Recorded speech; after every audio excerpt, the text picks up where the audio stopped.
Great. So to begin this session, we've got the so-called John Rothwell Award. And before I announce the winner, let me tell you a couple of things about the award. The first thing is that the award is named after me, and most awards that are given out at meetings are usually named after people who are dead.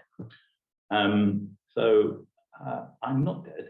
It's difficult for me to convince you of that here because I could be a digital avatar reconstructed from hours of digital movies that people have of me.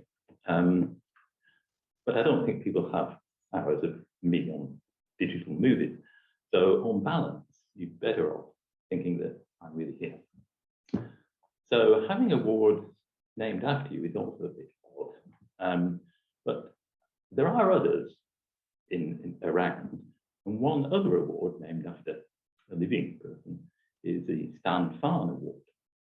That's given by the Movement Disorders Society. And I saw Stan in the lift on the first occasion which was given, and I said to him, Stan, isn't it strange to have an award named after you, implying that he's still alive? And he said, it's nice, you know, John. He said, because you get to know who the winner is, and you can speak to them afterwards and maybe go to dinner. And that's really great because you're talking to the people who are going to be leading the future. And so I take that on board, and I'm really honoured to be able to deliver this award.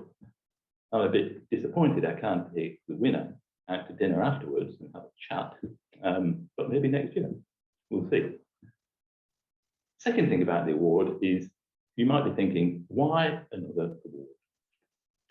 There are loads of awards available, but if you look at them, you'll find that most of them are either for very young people, postdocs and so on, people just beginning their career, or they're people who are very old, who haven't done much for 10 years anyway. And there aren't many awards for the people in the middle.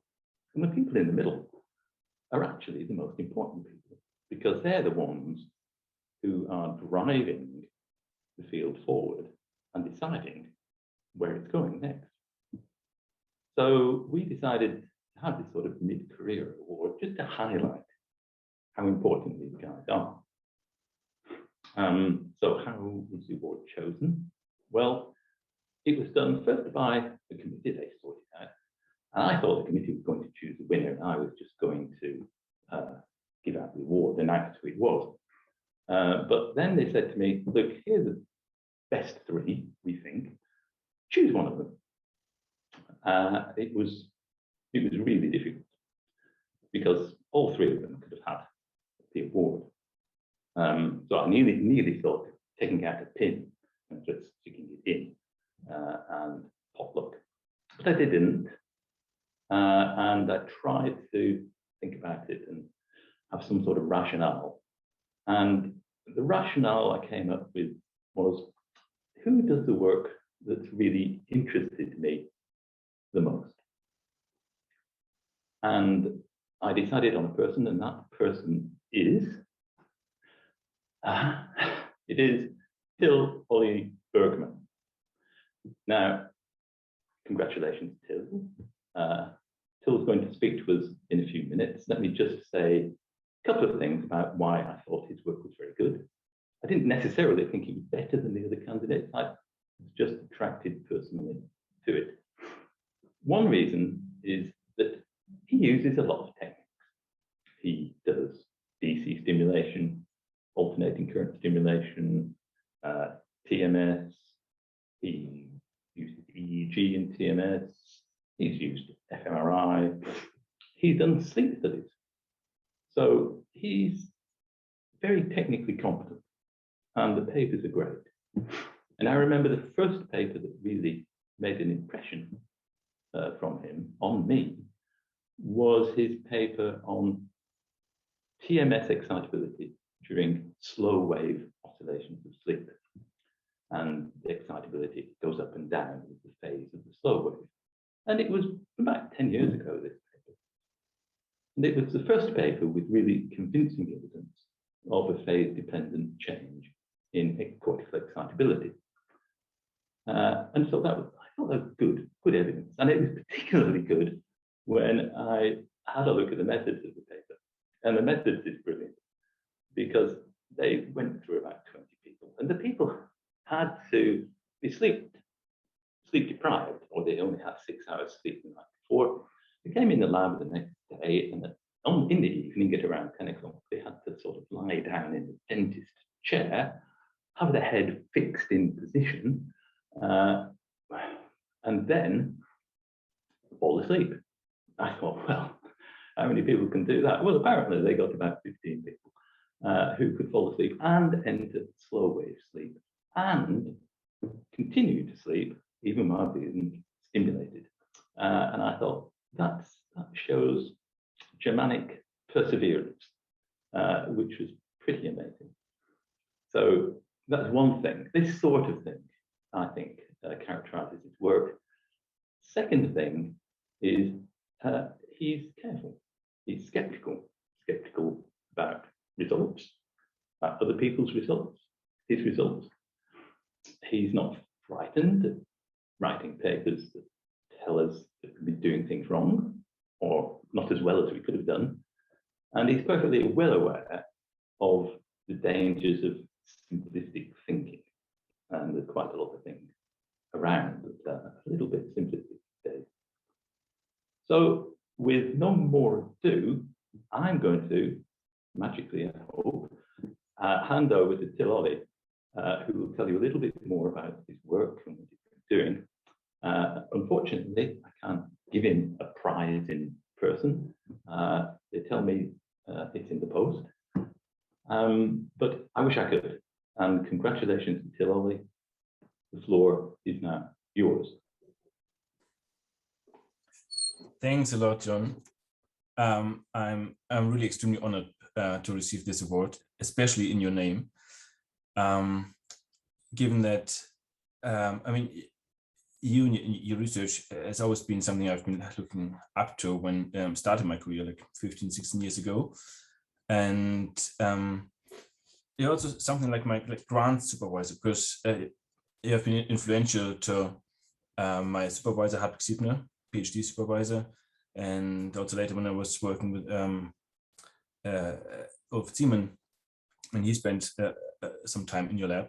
So influencing the generation that had the biggest impact on me in terms of learning how to do brain stimulation. So this was always the name John Rothwell. So I'm very honored to receive the John Rothwell Award. And I'm definitely looking forward to maybe having dinner and some beers next year when I might be able to meet in person. So I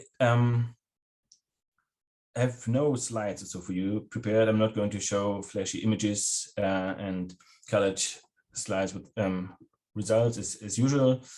But from what I've heard, it would be most interesting to hear about like the career path, right? That led to this point where I'm honored with a mid-career award, especially for the early career researchers in the audience. Even though it's of course always difficult to give advice later on, there's the survivor bias, right? And it's hard to tell whether what worked for me would work for anyone else, because I was in a particular situation, particular surrounding, and it may or may not work. And I will try to give a few more general advices in the very end that I think are principally useful. But yeah, let me start by just describing how how everything went for me. And so I'm a psychologist by training, and when I did my master thesis on an fMRI study on false memories, I had the luck to meet my later supervisor from a PhD project, Hartwig Siebner, because he was the fMRI expert in town. And he offered me a PhD job immediately. Was a good fit. He just got a major grant for investigating memory consolidation during sleep the oscillatory mechanisms involved. And so I started working with Hartwig Siebner, who was maybe the most influential person in my academic career, because he was always supporting and pushing me and giving me a lot of opportunities to learn multiple techniques, because he himself is also someone who likes to combine non-invasive brain stimulation and neuroimaging, and so did I. And so I got a lot of freedom in learning many techniques. So as John pointed out, I've been doing a lot of different techniques, which was not always the best thing for having a quick output, right? So my PhD took about 5 years, and I could have had published way more papers by going for one technique, similar paradigms, and just producing one paper after the other. But for once, because of my personal interest into learning methods and combining them, and second, because I had the feeling I had to use different methods to answer different questions, I just went on, and for each PhD study I did, I used a new method. I learned a new method, and I combined new methods, or at least in a way that had not been established yet in our lab. So I started working on memory consolidation during sleep, and the role of the functional changes in oscillatory activity that underlie those system memory consolidation processes in the brain, and started with paired associative stimulation, so TMS, and followed by EEG during the night, in collaboration with Jan Born's lab in Lübeck at that time. And afterwards, there was the TMS, TDCS concurrent combination to measure excitability fluctuations while we applied alternating currents to see whether we can actually monitor those excitability changes that should happen in principle during slow oscillations. And was just right after a seminal paper by Lisa Marshall came out in Nature, showing that slow oscillatory TACS during sleep would promote memory consolidation. Well, we couldn't find those excitability changes during wakefulness in this paradigm. And then we thought, okay, maybe it's either the technique or it's that there are no excitability changes during slow oscillations. So then we started combining EEG and TMS, and it came to the study that John was mentioning. And it's usually also one of those slides I like to show, because when people see it, they are a bit surprised that this can work at all. Like being strapped in on a reclining chair, semi-upright position, having masking noise on the ears, head fixated, TMS on top, and producing actual muscle twitches during slow wave sleep. I was lucky to have 2 great master students who actually, after a long initial training and testing period, spent the nights in the lab, so that at some point I didn't need to do so anymore. But it was really great to see that actually excitability changed a lot, and it did so in every single subject. So I've never seen so clear physiological effects. That was great to see. And then I did a combined EEG fMRI study during sleep again. So the experience from the TMS EEG work, and it would be difficult, but it should work. Because also sleeping in the MRI scanner is not that easy, even though you're not getting stimulated. And again, the choice to combine it came from the research question. So we wanted to know the sleep spindles are actually a time window where reactivation of memory traces happens. And the problem is that those memory traces are distributed in the brain, involving the hippocampus, binding together cortical representations. And so we used a design where we had participants learn associations between faces and houses. And the hippocampus was supposed to bind them. And we knew faces would be processed in the fusiform face area, and houses and or scenes in the hippocampal place area. So we used fMRI to actually show those activations during the learning and retrieval phases. And then we had them sleep in the MR scanner while recording EEG, then later on detecting sleep spindles and informing the fMRI analysis by those sleep spindles. to show that actually there was activation of the hippocampus when spindles happened. That was unknown before because spindles are distributed into the neocortex, but didn't know about the hippocampus. This activation changed with the size of the spindle even, and they were stronger in the hippocampus and in those face and scene representing areas after learning, but not after a control task. Later on, years later, we had the chance to look into intracranial recordings in epileptic patients in the hippocampus and could actually identify spindles happening there, and showing that they would be grouped by slow oscillations, just like they are in the neocortex, and that they again would group ripples. So looking at slow oscillation to spindle to ripple cross frequency phase amplitude coupling. So it was great to see that with completely different techniques, there was a converging of results, that the activations we saw with EEG informed fMRI were actually confirmed with intracranial recordings later on. But there was years later. So as you can see, it was all around one topic, sleep and memory consolidation, but a particular focus I had on the oscillations involved. And I became most interested in the oscillatory part. And I still am. So when it came to my first postdoc, I went to Ole Jensen's lab at the Donders Institute in Nijmegen to learn more about oscillations. So he was working on alpha oscillations mainly, and the idea that they would underlie the gating of information flow in the brain, and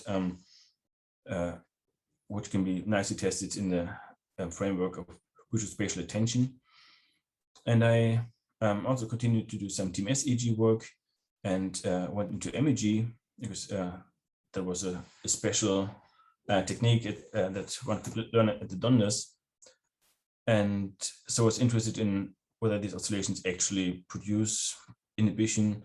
How are they modulated top-down? So when we attend to one or the other hemifield, how are they changing in the visual cortex? And how do we do this anticipatory modulation? So when we just get an attention cue that something would become interesting on the left, that would be target, but some unimportant is going to happen on the right, then we need to adjust cortical excitability to process the relevant and inhibit the irrelevant information. And we need some top-down control, which we figured might be from the frontal eye fields, to modulate those oscillations and thereby modulate excitability and processing of the incoming stimuli. So we also did a study that time together with Tom Marshall, who's an excellent PhD student, to use theta burst stimulation to inhibit the left or right frontal eye field or vertex, targeting them in an individualized manner informed by an fMRI, a localizer task, and then bringing the subject into the MEG to see how they would do with a special attention task. And we saw that actually we got a very clear ipsilateral modulation of the alpha oscillations and also then stimulus-induced gamma oscillations that was site-specific. And we could show that actually the frontal eye fields are relevant for modulating oscillations in the visual cortex and also attentional performance. And then it happened that Suri Sukada was actually publishing the first TDCS MEG paper. And of course, we jumped on that as a possibility to modulate oscillations and image them at the same time. So we've been starting with TACS, EEG, TDCS EEG, and it's very tricky because of the large currents on the scalp. And I still think it's pretty much impossible to correct for them. And then the promise was, well, with MEG, we can get the signal from just right under the electrode. So we did, and MEG solved a lot of problems that EEG had, but it also created a lot of new ones because you have like a circuit, you have dipole moving with every heartbeat in the MEG, creating new artifacts. But still, we could actually show in a study with Jim Herring that TACS applied to the visual cortex can produce a modulation of visually induced gamma oscillations in the power. So we showed cross-frequency coupling between TACS and the gamma oscillation induced by the visual stimulus. And the more we could actually inhibit gamma oscillations by this rhythmic TACS, the more was the performance reduced of those participants in detecting small visual stimulus changes. So again, we combine new techniques with every study we did. And then after a time, I spent back in my home university with a faculty position of teaching and administration, but I wasn't really too happy with. I moved on as a senior postdoc to Siemens lab. And there I was also collaborating with Jan Born again, I moved to Tübingen in the meanwhile. And so I started working again on a topic I had more or less started 10 years earlier, or 8 years at that time maybe, namely EEG triggered TMS.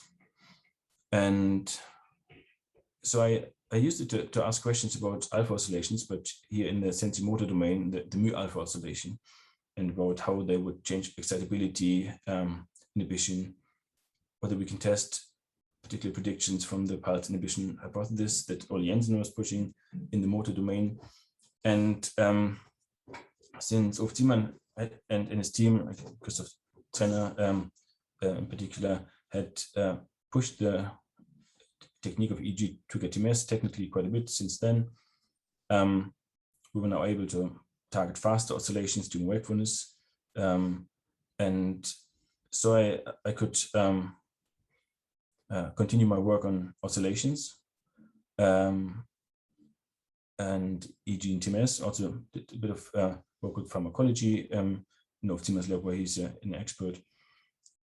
And then eventually I was very lucky to be able to start my own group at the Leibniz Institute for Resilience Research in Mainz, and then being appointed associate professor of neurostimulation here in Mainz end of last year.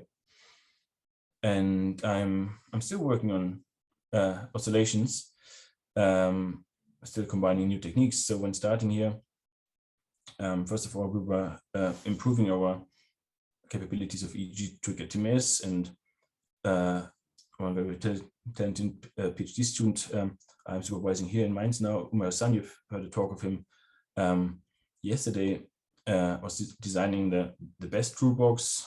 I like to advertise at any opportunity because it reflects our attempts to automate procedures in the lab to reduce human error and make non-invasive brain stimulation research more objective, more reliable, more robust, more transparent. So with this MATLAB toolbox to control experiments, to design them, save them,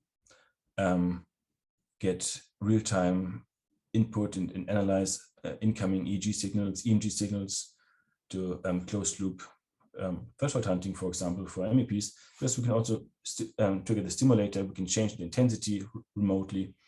And we extended this to a lot of other techniques like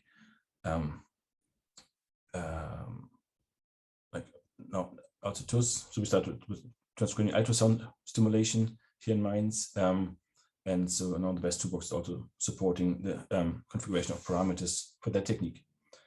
Another technique we started here is the combination concurrently of TMS and fMRI to be able to show target engagement also for deep brain structures, but also cortical structures. Which brings me a bit to the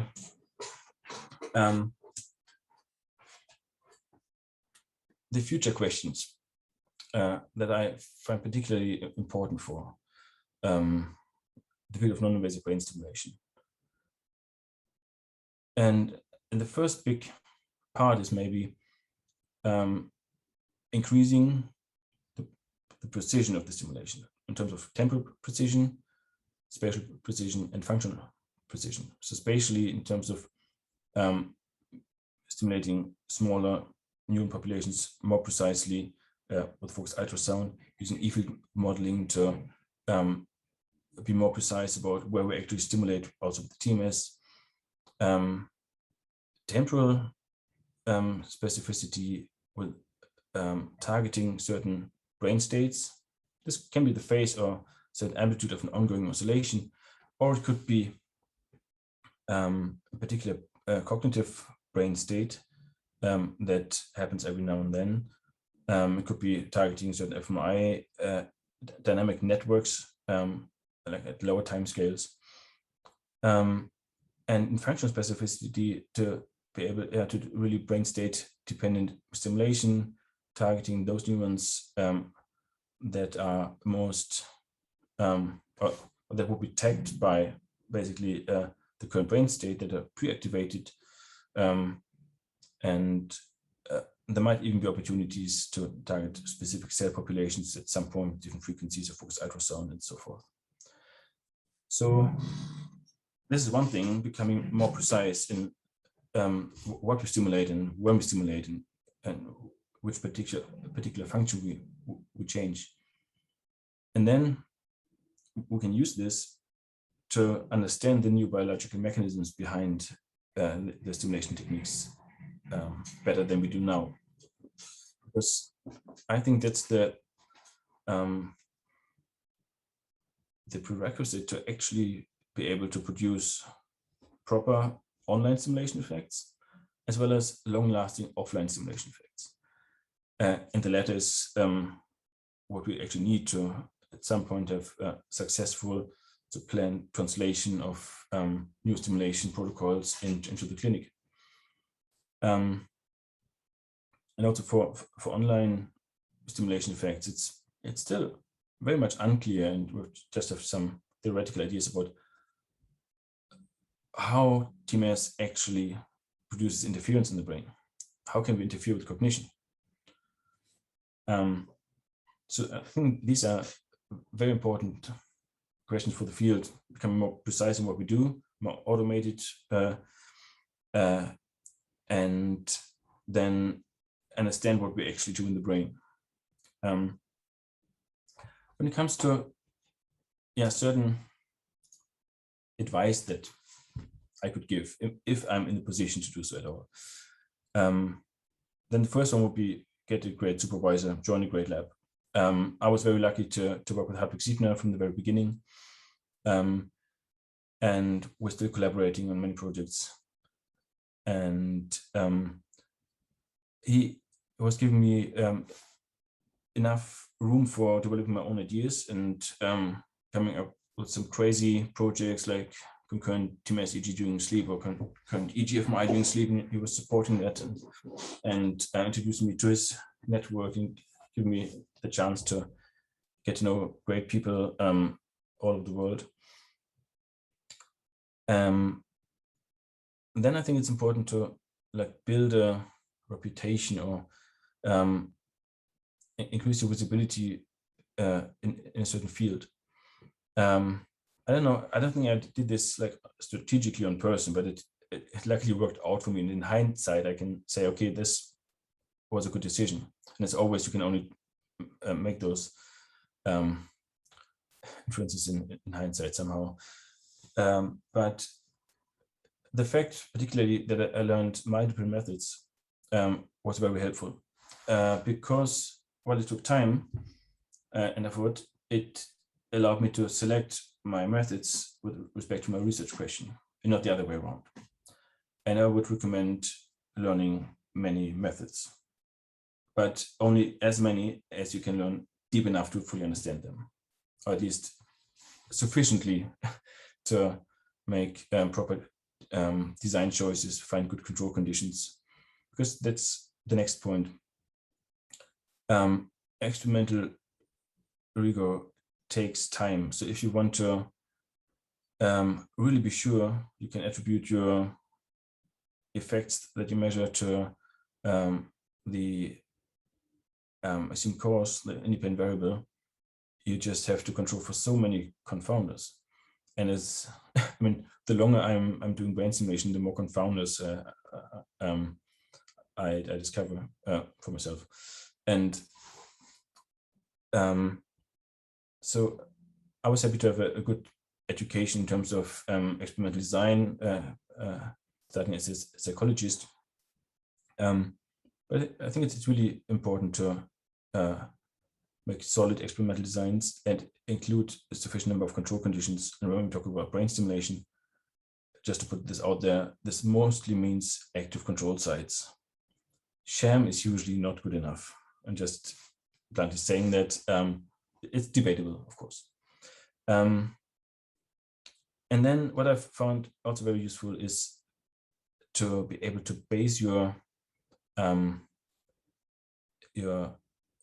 research on good theoretical frameworks. So I was lucky to work with conceptually influential people like Jan Born for sleep and memory consolidation, and Ole Jensen for visual spatial alpha, so that I could actually test hypotheses that were important for the field. And since I had the diversity of methods, I could test specific predictions with different methods. And again, in hindsight, I felt that those papers that were answering specific open questions for a theoretical framework were those like most accepted in the field, where I got the most positive feedback. And finally, yeah, and also in terms of visibility, it's good to get active in the community. I started organizing brain stimulation workshops as a PhD student early on, and did so almost every year since then, different sites. I started those in Kiel on other conferences, and then I at the Donders did this together with Leonard. We pulled off the brain stimulation toolkit. I was continuing to do this since then. So it also helps you to, like this teaching experience, to see what you don't know, right? If you have to explain it, and it makes you read up on topics, and it was really helpful. And also now from the perspective of an handling editor at Neuroimage, also do reviews. So I was reviewing a lot, maybe a bit too much, because it also takes time, but it helped me to get a good perspective. Reviewing papers made me a better author, because I knew what I was expecting as a reviewer. And then at some point becoming an editor helped me to become a better reviewer, because I knew what I was expecting as an editor, so what makes a good review. So to invest some time, and it takes time, giving this back to the community, doing reviews, it's actually very, very helpful also for your own career, for your own development of skills, of academic skills. So that's basically my 5 cents or 2 cents on what got me here. And well, it's a mid-career award. I think I have still more years ahead of me than behind me, like 15, whether it's 25 or so. So I'm still very curious of what's to come. And in the light of the curriculum for today, focusing on focused ultrasound, this is one of the techniques that is fascinating me most. Now it has so many new promising possibilities, but we have to take those steps carefully. We don't want to repeat some of the mistakes we did for other techniques, where we now do our homework too late and realize, oh, there have been some peripheral co-stimulation confounds all the time. But I'm really looking forward to, again, diving into new field learning, new technique, combining it with EEG and fMRI. And it's great to see such a lovely community interacting and supporting each other in the way it's happening in iTrust that Leonard mentioned. So I'm really grateful to be part of that. And thanks again for giving me the opportunity to tell my story. Thanks a lot for the award. John, it's my particular pleasure that you also had a say in that. That's not only your name, but that's the advantage of you still living, right? So you could also helped picking me and handing it over. So I appreciate that a lot.